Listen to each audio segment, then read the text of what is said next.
Welcome to Our Drummers Musicians. I'm your host Luke, and today I'm talking with the incredible Stilla, a rising pop artist from Naarm, Melbourne, who is making serious waves in the Australian music scene. Stilla knows her way around a pop record. Her mix of luminous vocals, edgy production, and cheeky lyricism has drawn comparisons to Ariana Grande, Sabrina Carpenter, and Dua Lipa.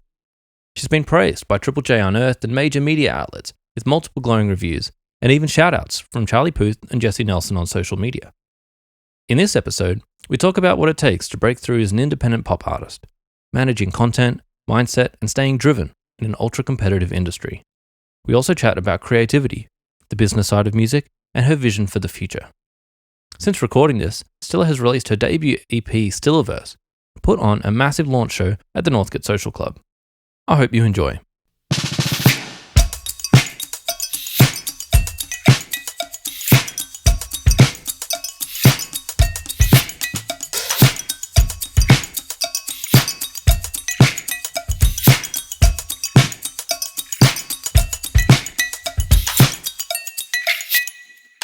I should say again, thank you so much for sending me the demos. Oh, that's all right. Sorry, not the demos, like the mix pre-release. Yeah. I'm glad I got to have that. Like, that was a special 5 minutes where I could just... Yeah, I just thought of it on the way here. I was like, oh, I didn't send in my new music. I should have, just in case we end up talking about like sound things. No, well, thanks. It was exciting because now I get to I could hear it as like a whole EP rather than just a couple of singles here and there. Yeah.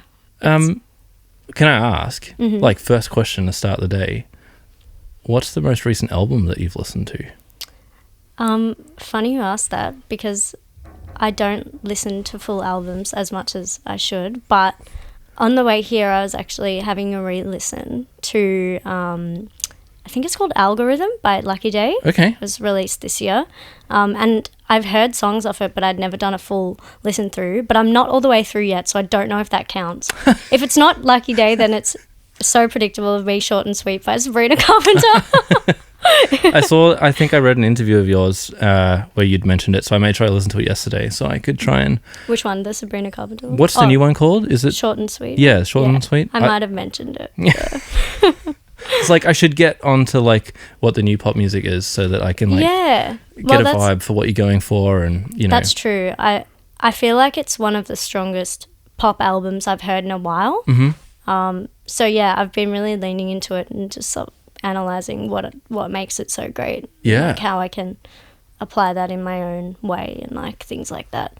Because obviously I do take inspiration from all of those pop girls that are killing it at the moment.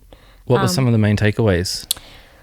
I think the thing I love the most about Sabrina is the cheeky sort of lyricism, and it's there's an element of sarcasm and that's involved in the vocal, and I think also just the way the vocal's delivered and the character involved really reels people in. And then obviously for the production, I think it was her first time working with Jack Antonoff. Okay. So yeah, it was really interesting to see them collaborate in a way that I haven't heard before from Jack either. And I think it was also nice to see that there was a lot of sonic scope on the album. Yeah. There was some songs that were really stripped back, and then there was some songs that were more funky and some that were more synthy, and I was like, it's nice to see that you can do that and still make a cohesive album, because I feel like a lot of people will sort of put their production in a little box and be like, this is the vibe that I go for. Yeah, because there were even some country songs sort of and stuff. Yeah, it was exactly. Really, there was some pop country, things. Pop funk, and there was some more R&B moments, in that Good Graces song. And others, that was really nice to see, because I feel like I do that. I'm a bit of a, dip my toe into a few different genres. You can probably hear that on the EP as well. Mm-hmm. So I just, it was really nice to see that, encouraging. And I think it's good, it keeps people interested. And at the end of the day, it's your voice that's the common thread. Yes. So there's always ways to connect and use different subgenres. I wanted to ask about, your voice. Yeah. Because you have, you have a great voice. Thank you. But I wanted to see, how does it relate in with, you have this persona that is Stilla. Yep. How much of it when you're singing is you and the natural voice that you have, and how much of it or is it? Sorry about Scout. It's all right. My dog does that too. Yeah, is any part of it like purely performative in like the persona of Stilla, or is it all just you and it comes out in this way? Interesting question, because I think more and more it's just me. It's taken a while for me to sort of find my, like, the way that's the most comfortable and healthy for me to sing, that I also like the tone and like, yes. Do you know what I mean? I think that can take a while as a singer to find. But yeah, I think more and more I'm finding it's just me, and the way that, you know, like I kind of present it on recordings is that I focus on the delivery of the lines and like the character and things like that. So that's where I sort of will like manipulate it more. But I think when it comes to, you know, like the tone and the voice, I don't really separate it anytime from like my artist project to anything else. It's all just me. Yeah, cool. Well, how about did you start singing? Where did it, like, you know, first begin for you that you felt, I don't know, that you could sing, or passion just for singing generally? Interesting. Yeah, I think I was always, like, I always gravitated towards music, and like as a young kid was like, you know, always doing like little concerts for my family and stuff, you know, like you guys probably did the same thing. My sister did the same thing all the time. Yeah. So would always do that. And then I got a little bit shy of singing when I sort of became conscious of the fact that like people were noticing it around, you know, like I think it was like school, when I kind of went to school and like prep and like, random, like that, being that young and being like, oh no, I don't want to sing. But but then I started guitar lessons and like sort of never sung for a few years, and like did sort of like when no one could see me and whatnot. So I really lent into guitar sort of up until I hit high school, and then I had a music teacher there who was like, okay, yeah, you're good at guitar, but you're also really good at singing. Like, I think you should, you know, like lean into that a bit more. So then that's when I started like having some lessons and, sort of abandoned my guitar skills in a way and lent into singing a lot more. It's also a lot easier than being a guitarist. Had you been like singing to yourself privately the whole time? Yes, and writing in private. Right. Everything was just very introverted, and I think that's natural for me. I'm quite an introverted kind of character, which if you look at my socials, you're like, no, you're not. But it's like, this is so surprising. Yeah, I know. If you look at like, it's taken a while for me to get there though, to really put myself out there and like let the music shine and that kind of thing, because I feel like the music that I'm making now calls for that kind of, you know, bit of, you know, shimmer and shine on all the visuals and stuff. Right through growing up was super introverted, like never performed up until I think I was like, in high school. I did my first performance singing when I was like in year 7. Right. Yeah. So what was, I guess, the pathway for, you know, your guitar teacher said, oh, you're a great singer, you should be doing this. But like to go that step beyond what most people do, which is just do it in private. I think I started posting videos. Well, I studied a Bachelor of Music. So I think it was my first year of uni. I started posting covers videos on Instagram, and like, well, TikTok was kind of a thing then, but not as much. Whilst you can like film that in your own home and be comfortable while you're doing it, like just putting it out there, and I had sort of been performing a little bit at this stage, and doing a few like local gigs just around the suburbs and stuff like that. So I was just gradually getting more comfortable and confident. And then I had some friends. I made some friends in the industry who also had like music studios and stuff. So that's how I got into like songwriting and recording, and also like doing sessions with other people. Yeah, sure. It was a lot of baby steps, if I'm honest. Like inching and then inching a bit more and then inching a bit more.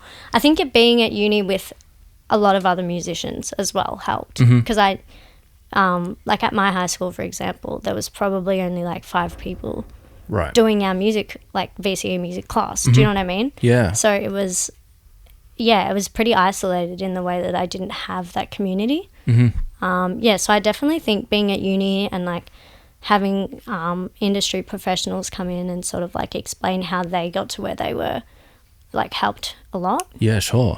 Did you get some good like peer group of people that had similar pathways to you? Yeah, we had, that's the thing, in my cohort at uni we had, this is at Monash, the most amount of like artists, like as in recording artists and releasing, that like they'd ever had before, is what they said. Okay. So it just so happened that like our cohort was all sort of wanting to do a similar thing. And of course there was also like the session musos and like people going down different paths, but it was a nice kind of like, yeah, we were all sort of just dropping our first songs in uni and like doing that kind of thing. So that was encouraging as well. So is 2021 your first release? Yeah. So that was my second year of uni. Yeah, okay, cool. I've blanked on the song. Like, Won't Work Out? Won't Work Out, yeah. Won't Work Out. I love it. It's great. I read like a review online and I was like, oh, that's pretty harsh. Oh like, my gosh, yeah. I think I know the one you're talking about. It's funny that you found that review. Yeah. Well, like, I don't do very much research for these, but I type your name into Google and like see what comes up. And yeah, I was like, boy, like first released single sounds awesome. I quite like that, like the pop music with some of the like funk elements that are coming through and that you sort of seem to circle back to with the latest stuff. Yeah. Like, I feel like some of the songs you were putting out in the middle period, like some of the singles, like there's some more ballads and totally a few different like journeys into different things. But now the new one, it's like it also shows like how far you've come, I guess, just through this experience coming up to your first EP. Does it feel like a big journey, I suppose? Yeah, it definitely does. I think I put out that first song, and then I actually had the next one that I put out ready at the time, but had like some troubles with like releasing it, and there was a few different things that went on, and it was like an annoying kind of experience for me. Right. And I was kind of like at the time like, oh, why do I like, do I even bother, like, and I was studying really hard at the time. I did 2 degrees. I did a Bachelor of Commerce and Bachelor of Music, so I had a bit of a gap there. I think it was like a 9-month gap, and I still really didn't know who I wanted to be as an artist and like what I wanted to present my project as moving forward. So I think a little bit of that, like dipping my toe into those ballads and like other things, was just like, me trying to figure out what was sticking and what I was really going to do. And then it was like after I dropped that ballad Pretend that I did with my friend, after we did that, I just like sat with myself really like for a long few days and was like, what do I really want to do with my artist project? Because like I liked that song and I didn't have a good reason not to release it, but I was like, I don't feel like I'm a ballads artist. Do you know what I mean? A lot of the songs, like that was, I have a lot of songs that I've written like that, but I was like, I feel like I need to get serious about the direction that I want to go in. Sure. Yeah, so then I went back into my demos and picked like 2 songs that I liked that I wanted to like reproduce and redo, and then that was for the EP, and then I wrote the rest of the songs like shortly after that. Okay. And then I took them all to my friend Nathan, who co-produced the EP, and was like, I've got like 5-6 songs that I want to focus on. Like, cool. Are you down? And yeah, that's what we did. So why did you pick Nathan to go to? It's funny, when I had this whole artist like dilemma where I was like, what am I gonna do? I was spending a lot of time with Nathan doing like covers gigs. Okay. And he also produced that song Pretend that I was talking about. So we'd already worked together, and then we became really good friends doing gigs. And whilst we were doing these gigs, I was showing him other demos, and we were kind of like I was kind of getting his opinion on some things. Mm-hmm. And I also, it's a weird kind of thing because he hadn't really produced pop music before. But for some reason, like I was just like, I trust your musical choices having worked with you as a musician. And I know you're a good producer working with you as a producer. So I feel like together we like could do some really cool things. Mm-hmm. And I think sometimes it's good having someone who's got a different, you know, genre background. Because like sometimes the ideas you come up with are like crazy. Yes. You know? Mm-hmm. Mm. I get it's like those moments of like when you're collaborating, but someone's got such a different perspective. Yeah. Or it's like new and experimental where Exactly. the exciting things come. Yeah, there was a lot of experimentation, I think, with some elements where he'd be pushing for something and I'd be like, oh, I'm not sure, and then he'd do it and I'd be like, oh, you're actually right. Or there would be times where I'd be saying something and then there was a lot of back and forth because I've like obviously got that like background of listening to heaps of pop and R&B music, but he's got a background of listening to a lot of like cinematic sort of music. So right.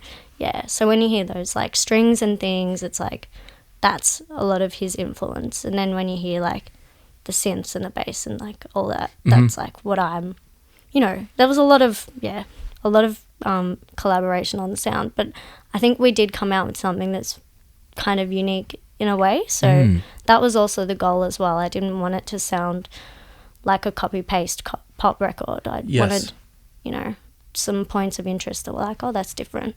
So how much of the music side, like you mentioned like the synths and different things, like of the actual music and parts are you writing versus you know, bringing in other musicians or coming from Nathan? Interesting. Yeah. So I think two of those songs on the EP I'd written with other producers. So they were sort of like more of the music was them, I guess. And then so then we just reproduced it, and a lot of it did change, but I think that was when I was a lot younger when I did those demos, but I still liked them, so I wanted to like honor that and finish them. Sure. And then but the rest of the songs on those EPs I wrote at home, just on my own. Right. So yeah, with like the harmony and like obviously the melody on top, that was all sort of done at home. And then we as a team kind of, I had session musicians to do like the bass, and like Nathan's a keys player as well, so he did like synths, and he obviously has like good knowledge of voicings and things like that. So it's a team effort really. I tend to bring the song in with a good idea of how I want it to sound. Yes. And like produce to a point and then like go from there. It seems like you're quite good at knowing what you want and then just finding people to come in and like achieve it for the, you know, different parts and I think so. Not much was like, in terms of like the session musicians as well, not much was like left up to them too much creatively. Like there was some bits where I'd be like, okay, like just do some licks or just do some, you know, like you can have some creative like time here, and then we just pick and choose. But like for the most part, it was a lot of the parts were already written, so it was just like we're just executing like articulation and like other things there. But yes, I can be quite specific with what I want is basically what I'm trying to say, and they could probably attest to that as well. So I think, was it Sam Watts that played bass? Yeah. And who else did you have? Did you bring a drummer in, or was it programmed? So we did only do live drums on one of the tracks, which was FU. I think you can hear that. Yes. Yeah, because that one's a bit more pop rock, and we couldn't get the programmed drums to sit right on that one. But the rest of them, no, we just produced the drums. Yeah, cool. But we did, so Sam's brother did the drums, Kane Watts. Oh, right, yeah. And then I also had my friend Aidan Young on guitar. Okay. And then obviously Nathan did all the like keys and synth parts. Have you done much live playing at all of these songs? A little bit, not much. I've kind of kept some of them like close because I didn't want to like give them away before I could present them in a way where it was like, okay, the song's finished and now I know how I want to do it live, if that makes sense. Yeah. Yeah, so that's why I'm excited to like, you know, do a show and properly like arrange them in like a cool way. Yeah, great. Yeah. How much of that, like in the same way that you know a whole bunch of, you know, female-led pop groups that have the sound of the genre that you're striving for, do you have the same passion for like live shows and live rearrangements of that as like a distinct musical experience to an album listening? Or are you more interested in like recreating the album live?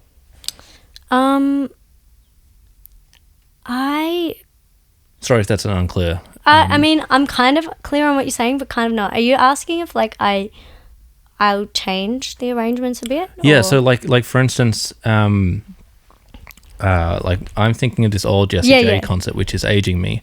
But back when I was at uni, this great bass player Billy Morell and I would watch these old like pop gigs of like Jessie J and Katy Perry and stuff. Yeah. Because they would bring in these really interesting musical directors to rewrite like the live versions of the songs. Yeah. So they'd come out and they'd play, I don't know, whatever the big hits were, like Domino and stuff. But the band's playing all these different hits and it's a completely different introduction. And then it comes in and they still do like the verse and chorus, but it's like, oh, there's all these really interesting but like live specific arrangements. Oh, yeah. Does that make sense? Yeah. Now I'm on the same page as you now. Yes. You know, I'm all for that. I think when you're a smaller artist, you don't have as much freedom to do that, as in just because the familiarity with the songs isn't there. Mm-hmm. But I'm also like, you know, I like when I can tell that something's been arranged, as in I'm at a gig and it's not just like play song, done, next, play song, done, next. Like, yes. I'm not saying that that's not enjoyable, but I like when I can see that there's been an effort to sort of put on a show in a way, and like have the band coordinated with some hits and like things like that, because obviously, you know, it makes it look really nice and polished and like it sounds great. But I think something in Melbourne as well is like having a great musical director is something you don't see that often. You know, like I think having the ability to do those arrangements is a special skill, and coordinating the band as well. So yeah, I think when it's done right and it's executed well and like I love to see it, and I would love to do it as well. Well, it's exciting. I guess for context of our listeners, I should say that like we're recording this in like 2024, and so the AEP gets released next month. Yes. But for our listeners, it will have released like 6 months ago. Yeah, and like a show probably would have happened and everything. Yeah, exactly. So it'll be interesting to like look back and go like, oh, well, what direction did you take for the shows, and like what was the reception like for the EP? Because like I was saying before, you let me listen to it before we did this chat, and it was really exciting listening to it. Like especially like even just having like an intro track on the EP was awesome, and hearing, you know, I've heard your singles, but now I got to sit down and listen to the EP as a whole. Yeah. And it's great when it's not just a collection of a couple songs, but like, you know, there's connection and flow throughout the story and the sounds, and it's really great. So thank you, and of course, I hope it's gone down super well. Yeah, I mean the reception on the singles has been good. I felt like I was kind of starting from scratch because I took a long break to make the EP last year.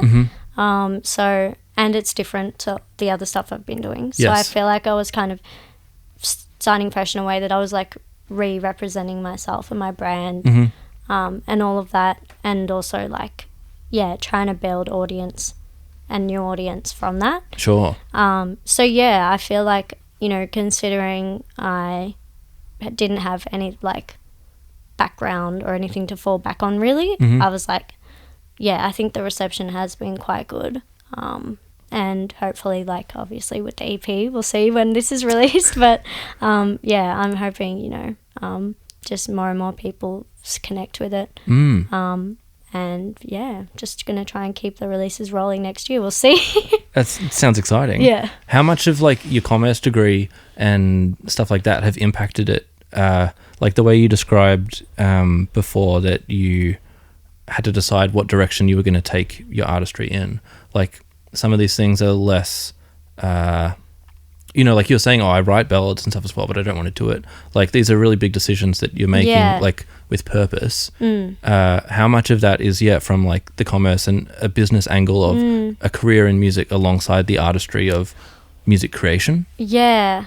Look, I think, and I've heard this a few times, I'm a little bit more business-minded, I think, maybe than your typical artist, who's sort of a lot more focused on the creative and not so much focused on how am I going to communicate this art, which is really like a product, to an audience that's going to like resonate with it. You know what I mean? Sure. So yeah, I think when I was making those decisions, I was also thinking, what music can I sustainably enjoy making over a long period of time to sort of build a brand, and whilst I'm also getting creatively stimulated, you know, so it's like a balance of creative decisions in that. I had so much fun making this, and I'm like, I want to do it again. But it was also like, I feel like I believe in it so much that I'll put in the effort to market it, and I feel like it is marketable, you know what I mean? So it's like, I think it's just finding a balance of what can you sustainably do and create content for, and like, you know, that kind of thing, and also, you know, continually try and resonate with an audience and grow that audience. Because I think I believe that the music that I am making can connect with a larger group of people. You know, I didn't want to make music that's like a very small sort of niche thing that I'm like, I'm struggling to find these people, because you know, everyone writes such a range of songs. I know some people stay in like a little like corner of their music that they release, and I respect that, but I was like, sorry, I feel like I'm rambling now. No, not at all. But yeah, I was like making these decisions really just thinking about what kind of artist I wanted to be, like how big did I want to take this, like and like I said, like, would I enjoy doing this kind of music for the foreseeable future? Because I'm not saying that I, you know, won't ever change genres or won't ever release a ballad again and that kind of thing. But I'm kind of like, you know, I wanted to set the precedent for what the vibe was going forward. Yeah, and the brand and everything. Yeah, sure. I guess like that kind of conversation is a lot of things that are happening in the background for artists, but audiences don't necessarily know are being so thought about. And the amount of time it takes to come up with those kinds of concepts and do your content creation and marketing, like, you know, so much work I'm sure went into writing your songs and creating the EP. But if we look at how much time you've spent on it as a totality, including all of the marketing and time spent in all aspects of it other than just, you know, the music. Yeah, exactly. It's huge. It's a massive commitment. Yeah, for sure. Yeah, that's right. And I think that's also why it's important to consider those things, because, you know, I have no problem, even though I've been sitting with these songs for every year, to keep on sitting with them and promoting them and things like that, because I believe in them so wholly. But if you're sort of not sure of who you want to be as an artist and don't have that vision going forward, and that's the thing as well, I think I didn't have I didn't have that like pathway of where I wanted to go. I didn't know who my ideal fan was in a way. So I think I just didn't have direction is what I'm trying to say. Sure. I think direction is so important to stay motivated as well. So that's why I'm like, I have no problem promoting these songs for like as long as it takes, and keep promoting them, because I love them and I believe in them, even though I've been sitting with them for so long. Whereas I can't say that for other songs that I've made, that I'm like, it doesn't suit my artist direction. Do you know what I mean? Yeah. So how much do you enjoy like the marketing aspect and content creation other than, you know, the music? Yeah. Look, I think I'm in a similar boat to a lot of artists where like for a long time I thought it was kind of a burden, and I was not enjoying doing that. But I think it's also one of those things where it's like the train's leaving, so just get on or get left behind.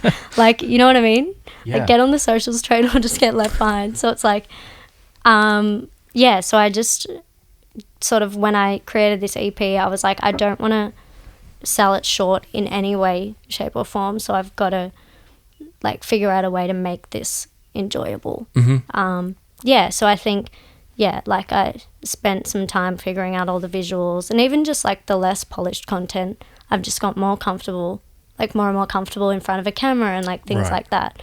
Yeah, it is one of those things where it's like the more you do it, the more you kind of figure it out. Yes. And it's also accepting on social media that some things are going to get attention and some things aren't. So you just got to like get used to that. And and obviously like I don't have like a massive following or anything, but I think it's evident that like I do care about it and I have been trying. And I think that's important for people to see anyway. Even if you don't have a massive following, it's like, oh, well, they're posting regularly, you know, they're doing engaging content. I can tell what kind of person they are. And that's how you build that sort of loyalty with the followers you already have and gaining new followers. Do you know what I mean? Yeah, that's an interesting insight. Because your content is like of an extremely high quality. Like, thank you. Well, there's so many different types, I suppose, of people that post, but your content is at a very high level. It's very polished, and it's not just like she's grabbed the iPhone out and you know, walking down the street content creation. There's a lot of time and effort and money and stuff that's gone into it, I'm sure. But it's really interesting hearing you describe like why it is that you've chosen to do it like that. I think particularly on Instagram is where I post like a lot of the more polished stuff. But I do also think like unpolished content and like raw stuff has its place too. Sure. I guess I post more of that stuff on TikTok because it translates better on there than on my Instagram, I guess. And to me, like people go to your Instagram to sort of get a better idea of like your brand and like, you know, what you actually do, if that makes sense. Like I wouldn't really go to someone's TikTok to that. I'll go to their Instagram. Right. So I think that's why everyone makes their announcement posts on Instagram, and like, you know, it's like sort of like a website, like it's official. Whereas I kind of see TikTok as something where I'm like, I can post polished content actually doesn't do well on there, like in a way. It's all the raw, like, you know, random stuff that you film, stuff that takes, you know, 5 minutes. Yes, it is that like pull out the iPhone and just pull out the phone directly. And talk, and and even like you were saying with your sister, like with that those covers that she was doing and just sitting at the piano, like that's raw, you know, like that's, so it definitely has a place for that.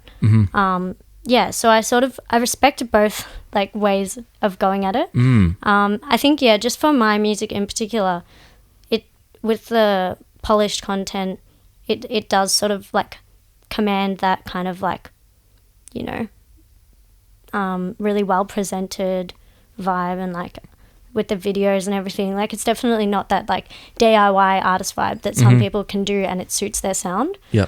I think with mine I just envisioned having more of that polished like professional looking content, so that's what you see, I think, mostly on Instagram. Sure. But when I post that stuff on like TikTok, it just doesn't, no one cares. Wow. But when I film a 5-minute video, people care a lot more about that. So it's like, and I think that's also something to keep in mind is like the stuff that like if it takes you less long to make, you're not going to be upset that it doesn't do well. So it's like, you know, just like post more, some will hit, some won't. It's like whatever. How much time do you put aside to doing things like that compared to your efforts in your music?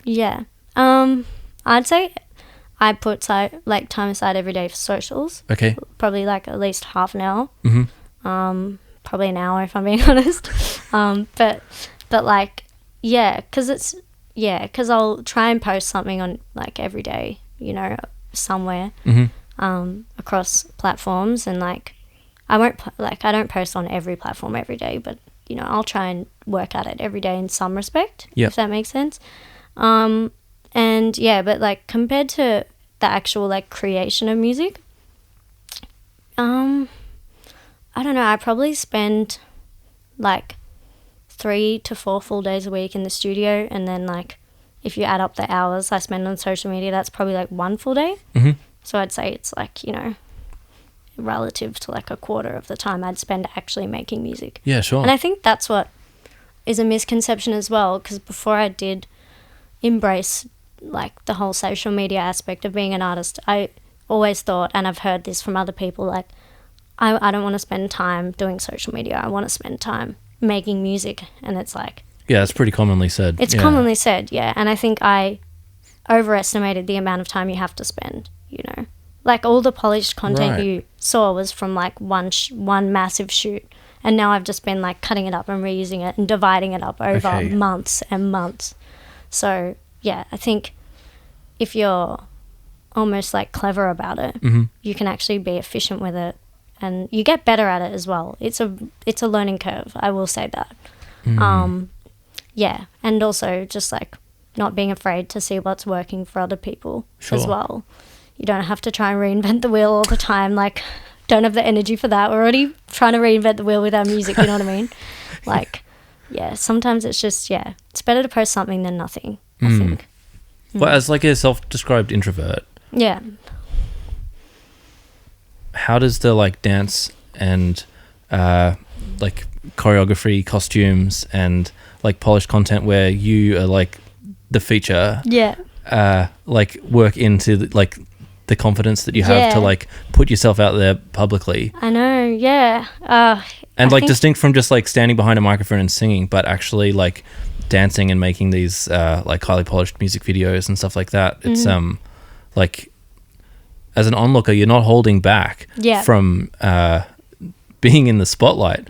But it's interesting hearing you say like, oh no, like that. I know, that's not exactly where I want to be all the time. Yeah, no, definitely not all the time. I think, I don't know. I think, like I said, I think, like we were talking about the singing as being like synonymous with me as a person. Yes. Like regardless of being an artist, I think I would always be a singer in a way.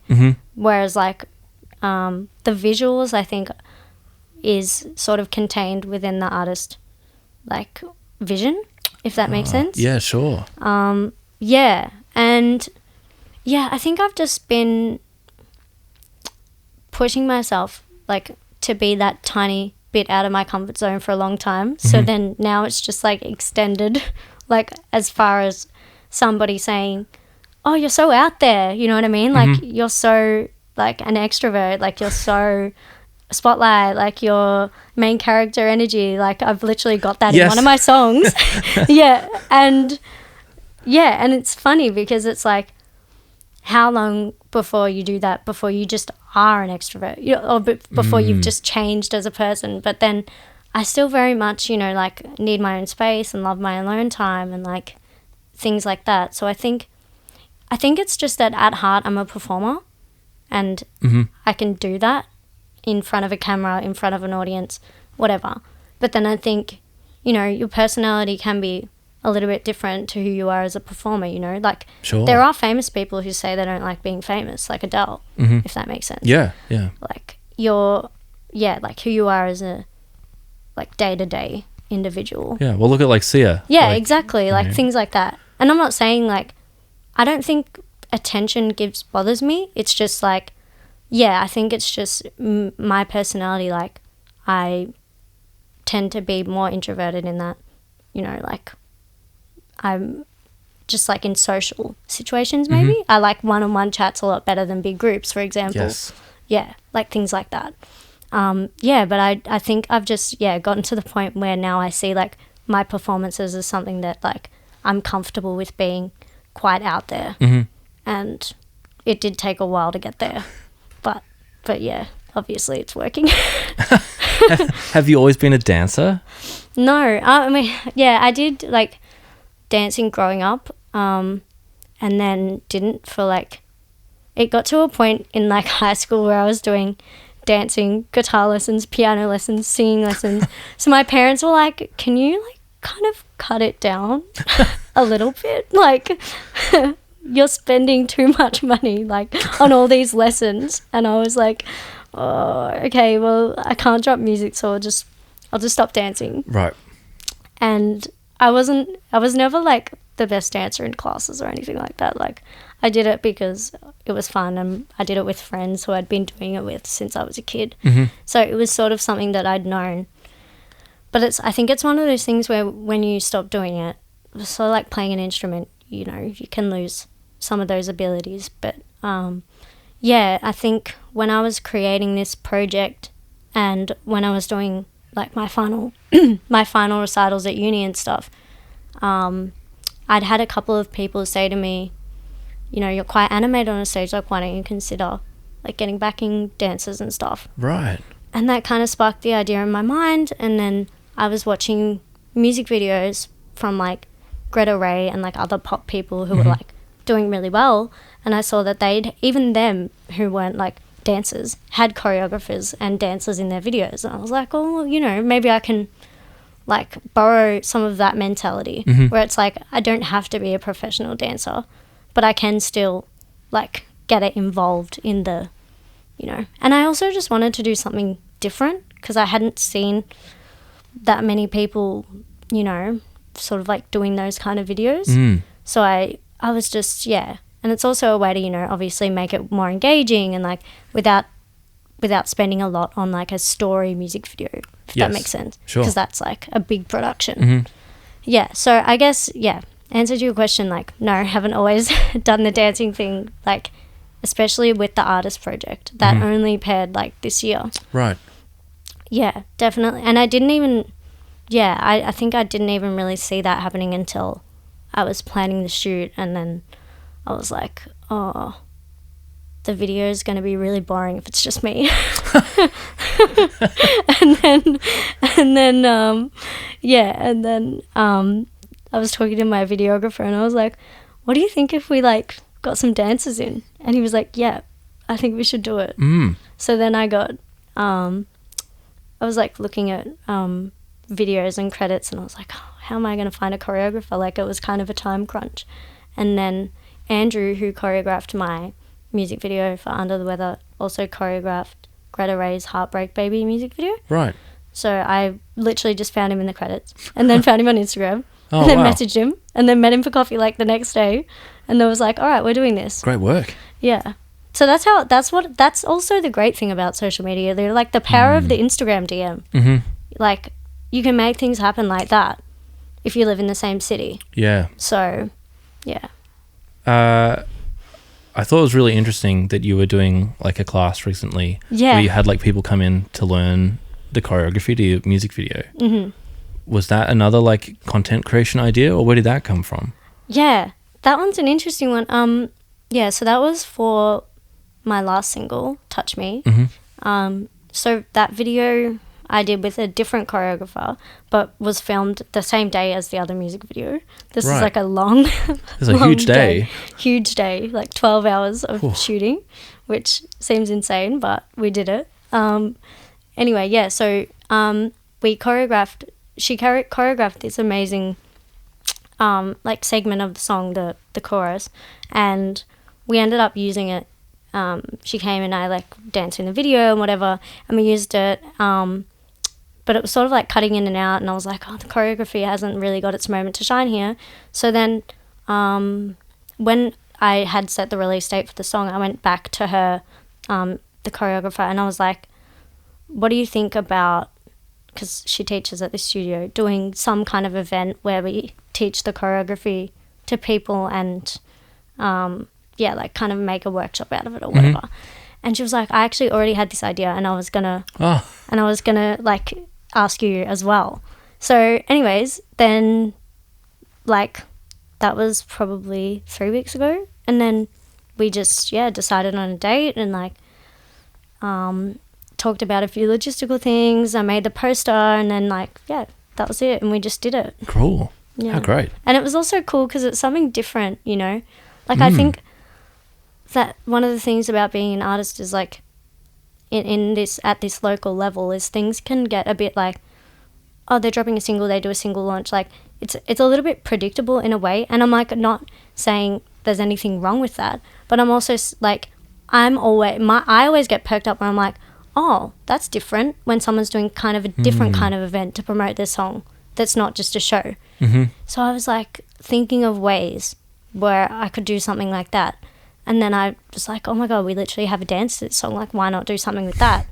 And And it also takes the pressure off me a little bit to just be there as the artist and like in a different capacity than being the performer. I mean, I did perform, but like, yeah, I think I was just, yeah, it was enjoyable to present the songs to people who weren't, you know, necessarily there knowing who I was in the first place. Yes. If that makes sense. Like Sure. a new group of people. Yeah, I think it's really great how much work you've done to put out all this different content around your music, because like you say, it's different working as like a small artist in the local scene. Yeah. But you're making, you know, high quality pop music, and it's quite impressive that you've found different ways to make high quality music videos like you see, so that if someone comes across your music like I did, that there's like not much distinction between the quality of content that is put out by you versus, you know, somebody who's got the funding of like a major record label, because you're also putting out amazing music videos that have got so much detail, and you're focusing in on bringing in people as part of the music or the choreography or whatever it is, to like achieve this vision and goals you have for the artistry. It's not it's not like you're putting out music as just another local act. It's really interesting the way you've gone about that. Yeah, and that's it's really nice to hear you say that though, because that was also a deliberate like action that I took when I decided to make this EP. Was okay, I'm not funded by a label, but I want this to be like label quality releasing. Right. Well, that's definitely how it comes across. Yeah, and it's not to say that, you know, like labels are the be all and end all, but it was just more that the music I was making, I felt called for, you know, like a professional mixing engineer and a mastering engineer, and treating it like, you know, as not as seriously, but do you know what I mean? As in the way that if you were funded by a label, this is what they would be doing for you to make sure that your music is standing out a little bit more from, you know, everyone who's like at that independent level. Yep. And I know like a lot of not doing that comes down to money, obviously, but I deliberately like saved up a lot to be able to do these things. And I think I'm just also the type of person that I don't half do something. Yes. I like will take it all the way. So yeah, I just didn't, like I said before, I didn't want to sell the music short in any way, like whether it be the visuals or the mix or like that kind of thing. And I think I've found now that when people do come across my pages or whatever, or my music on Spotify, I'll get a lot of messages and comments and things from random people just being like, wow, I can't believe you aren't like a bigger artist. Like, yes, you know what I mean? Like this looks like it could be something that's put out by, you know, someone who's a lot bigger than I am. Which is, you know, I don't mind that. Like, obviously I'm not at that stage yet, but I think, you know, you can kind of project by acting like you are a little bit to get people on board, you know, like in those early stages. Yeah. It's hard to rely on just the music as well, I think. You know, just having your audio out on Spotify and like Apple and everything isn't going to get you anywhere. Like you really need to like push harder than that to gain people's attention and trust with like your brand and everything as well. Yeah. If I could push you to like put a label on where it is that you want to get to, how would you describe that? Like when I get this question, I always kind of just say that like obviously I want to like live off doing original music and being an artist. That's like goal number one. And then obviously I would love to just be able to like visit different cities and like play shows, and then for them to like, you know, be there for me and my music, if that makes sense. Yeah. So I guess just growing the audience to the point where I can do that is like a goal. How much does like, you know, like we mentioned earlier, the someone had like reviewed your like first single and stuff like that. Like there's like, I suppose the like widespread nature of the internet where it's so accessible to have like your music heard by so many different people, but also critiqued, and your videos like go around, but like it like literally anybody could see them, and as like different things go viral, like you're suddenly opened up to like, I guess, the like darker side where like there's negative feedback and things. How do you go about being like, albeit in the early stages of you know, like your music career, but you still got, you know, tens of thousands of people following you. It's no small like cohort of people. And how do you deal with that?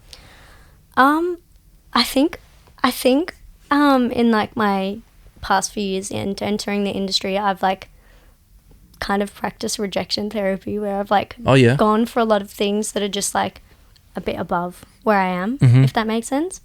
But, you know, knowing I probably won't get a response, or I probably won't, you know, whatever. And like 9 times out of 10 you don't.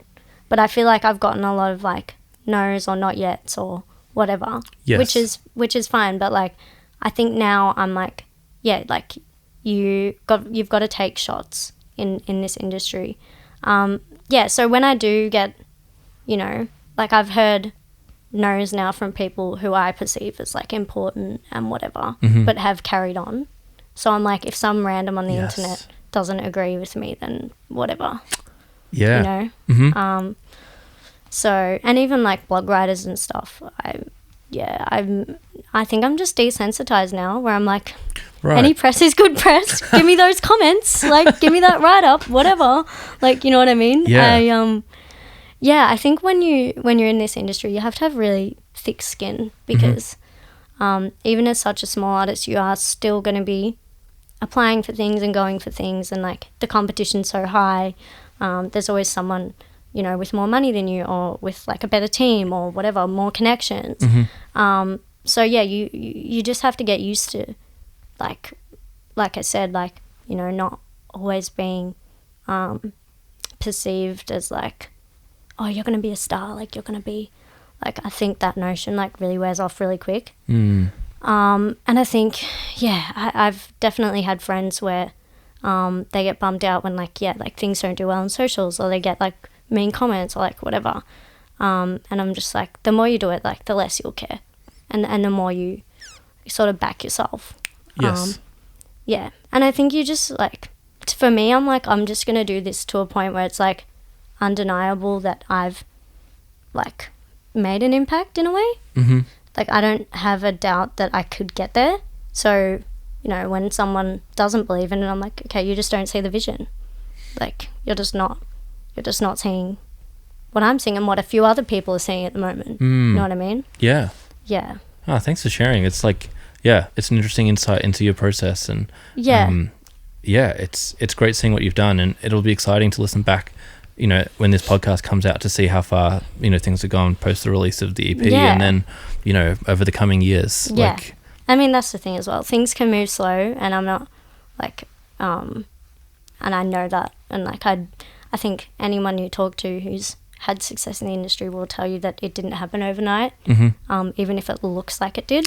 Yes. Do you know what I mean? Yeah, because that last little scoop can often be quite quick, but exactly. there might be 10 or 20 years of, you know, hard work and practice that have built up to that moment. Yeah, exactly. So I think, just that little bit of, you really do just have to, like, sounds cheesy, but not give up in this industry. It's the artists that don't give up that make it through. Yes. You know, just got to keep going. I was reading an interview with Bryan Cranston this morning, and he was saying how people often ask, he often hears people say like, oh, I'm going to come to LA and try it out for a year and try and make it, and, you know. And if you don't, then... like, that's it. And he's just like, well, a year, like... Is nothing. Yeah. A year's networking. Didn't get that, like, big... was that Malcolm in the Middle until he was like 40, and then Breaking Bad when he was 50. And before then, like, you know, he was working, but like no one knew who he was. But like, to only get like major success when you're 50, that's like 30 years of like pushing it as a young adult to build your career. And like you say, it is just that you just got to keep going and be there.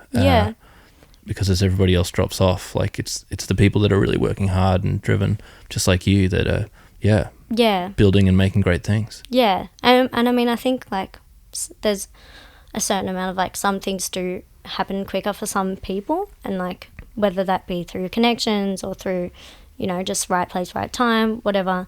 Like, I don't think there's any point in, like, envying that, because, like, that won't get you anywhere either. Yes. Like, don't be like, oh, why them, why not me? Like, that mentality is so not helpful being, like, an artist, because it's like there's enough ears to go around. Like, the people you want to care are the actually like the general public, you know what I mean? So it's like, yeah, I think just not having that competitive, and I think also that competitive element to it, Sure. is like something you've also got to desensitize to, and like not take that on board. I think because that's really damaging, and like that's a good way to get burnt out, is if you're always trying to beat someone who's sort of like on your trajectory. Yes. It's like, yeah. The collaborative nature of like supporting your peers. So much better. Yeah. So much better. Yeah. And yeah, you get like, you get more things that way. Like you get, like, I think just by being a good person to be around, you get more opportunities because people will want to work with you. So yeah, I think, and just like networking in a way where you're not obviously not trying to use people, but like, yeah, if you're a good person to be around, you're, willing to help out, and you're like, supporting other people, then they'll be more willing to do the same for you. So it's, yeah. And Melbourne's really great for that, I think. Yeah. Yeah. Melbourne's, I mean, I've always lived here, but like, I don't really know what it's like anywhere else.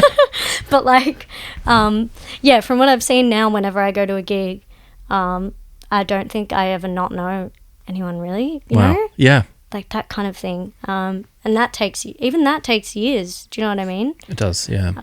Yeah. So, yeah, just that collaborative approach. Well, I want to play the game that we play on the podcast. Yep. Where I get each guest to ask a question of the next guest. So I've got a question for you from awesome vocalist Rel Williams. Cool. Hey, mystery next guest, what has been your musical low point and your musical high point in your music career? Interesting. Okay. Yeah, okay. So musical low point and musical high point.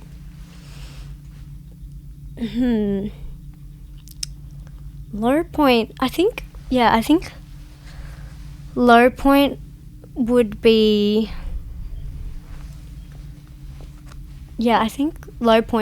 not, I don't know. I think it's hard because I always enjoy music in some way, but if I think about it from a career sort of standpoint, I think, when I was lost with like the artistic direction, because then I didn't really have that motivation to make music anyway.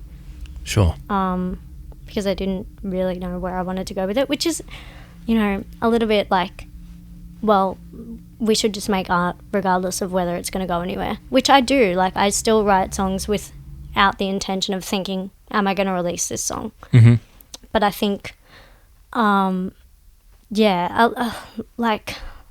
point would be, having worked with, some people who didn't set me on the right sort of like path, and I was a bit lost, and had to, as a very young, like fresh out of school adult, figure out the industry with no guidance. So yeah, that I feel like would be because of like the confusion and the anxiety around it, would be the low point. And high point,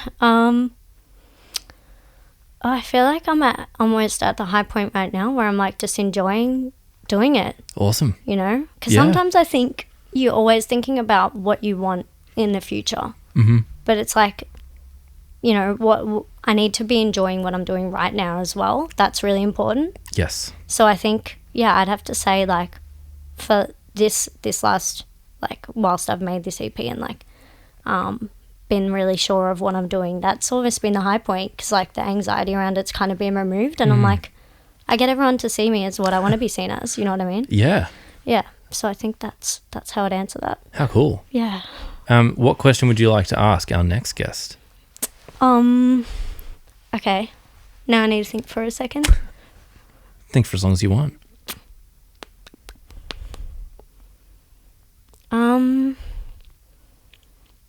That was a good question. Now I'm trying to think of another good question.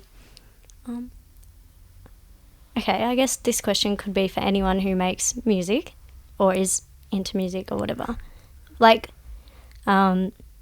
sometimes I think of my music and like my friends' music as belonging in like a particular setting, whether it be like a time or like a time period or like a landscape or something. So I guess the question is, like, what setting, landscape, or like time period would you describe your music as being set in?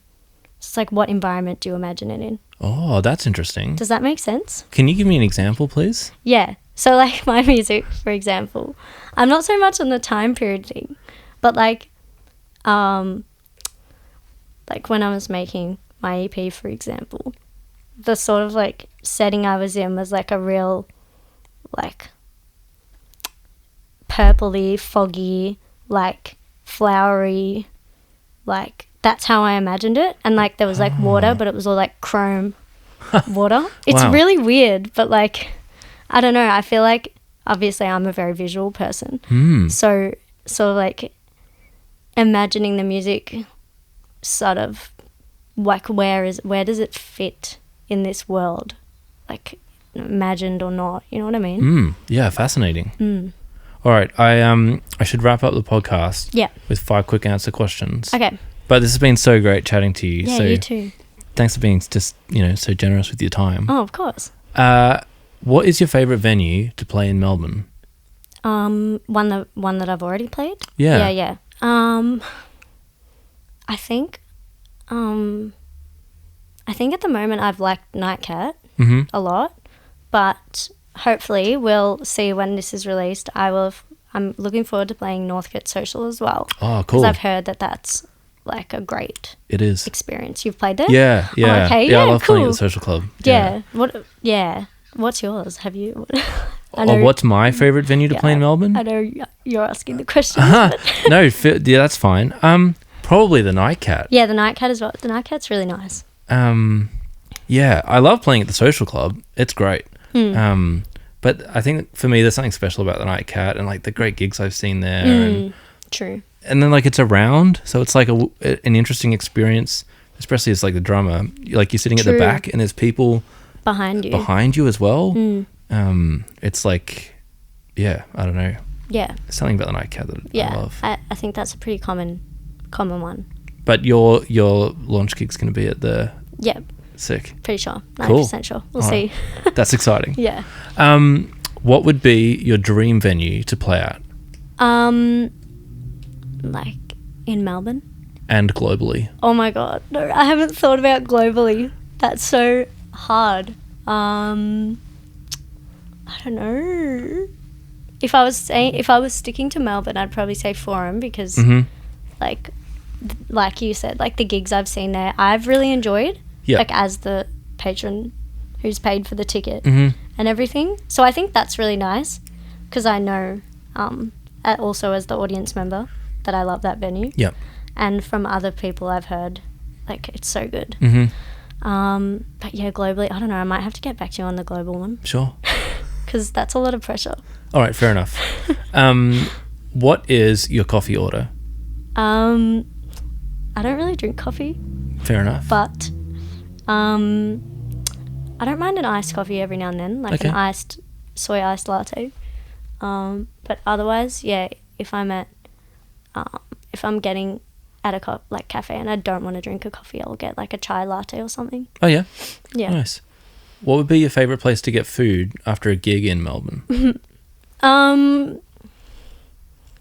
Well, like it depends how late it is. Probably, I don't want to say McDonald's, but I feel like I always end up at McDonald's because like I'm just on the way home and I don't want to actually get out of the car. I'm just like, oh, okay, I'm really hungry. I'm just going to go to Macca's. Do you have a go-to? Well, I'm vegetarian, so I'm like usually just eating chips and like you know what? Any hot chips like after a gig, like anywhere. Yeah. If there's a place closer and more convenient than Macca's, then I'll probably do that. But yeah. All right, final question. What's one piece of advice that you would give to your younger self? I think what I touched on before, it's just like being present, like finding the good in what you're doing now and not always looking for the next, like future thing. Yes. I think.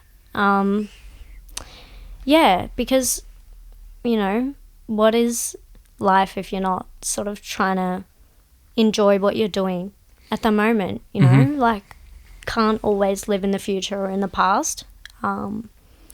Yeah, and I think just finding the, I'm sure there's a part of me in a year or whatever that will look back on now and think, oh, that was good, regardless of what I'm doing. And like, I see that now looking back, even when I was like 18, 19, always thinking forward, I'm like, there was actually really good things going on then too that like you weren't appreciating. So it's like, just sort of enjoy where you're at.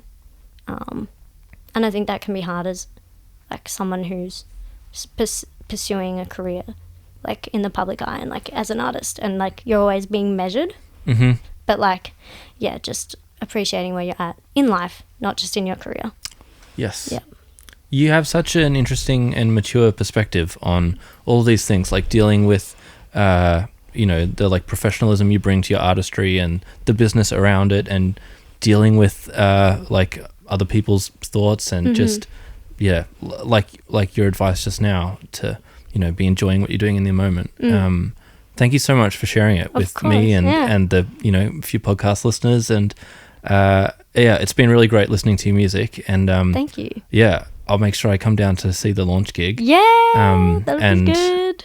Thank you so much for this. No, of course. Thank you so much for having me. I hope that, your listeners get something out of this too, but I definitely have. I've really enjoyed it, so thank you so much. Thanks for joining us on Our Drummers Musicians. I hope you enjoyed diving into the world of another musician as much as I did. Help us grow by leaving a review and sharing the podcast with your friends, family, favourite artist, or anyone else who might enjoy it. For more info and updates, visit ourdrummersmusicians.com. See you next time.